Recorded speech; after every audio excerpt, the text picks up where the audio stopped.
n'a pas toujours été fou, vous savez. Nous étions nombreux à placer de grands espoirs en lui quand il était jeune. Nous pensions qu'il ferait un bon roi, un roi juste. Mais très vite, nous avons compris que quelque chose n'allait pas.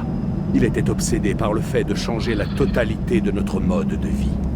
Beaucoup ont prétendu que je m'étais élevé contre lui, parce que j'avais perdu le pouvoir avec l'abolition du dieu Amon. Mais c'est faux.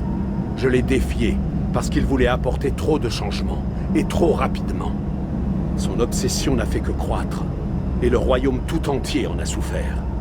Il y a d'abord eu la sécheresse, puis la famine et les maladies. Notre peuple agonisait, et pourtant Akhenaton refusait de faire marche arrière. Même son épouse Néfertiti était incapable de lui faire entendre raison. Il n'écoutait plus que les murmures des ténèbres. Et c'est pour cela que nous avons dû l'affronter. Peu de gens connaissent l'existence de cet endroit. En fait, pour autant que je sache, il n'y avait même qu'une seule personne. Du moins jusqu'à il y a quelques semaines. Il s'agit d'un homme qui a porté beaucoup de noms.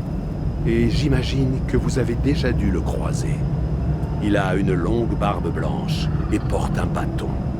Écoutez attentivement ce qu'il a à dire, car c'est un sage. Et il a beaucoup souffert pour ce en quoi il croit. J'espère qu'un jour, il sera récompensé pour tout ce qu'il a fait. Ce lieu a été bâti vers la fin du règne d'Akhenaton, après qu'il eut pris Armana comme capitale.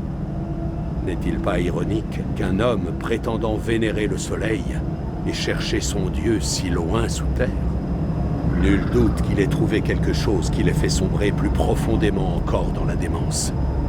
Quelque chose de plus ancien que nous, et que l'Égypte elle-même.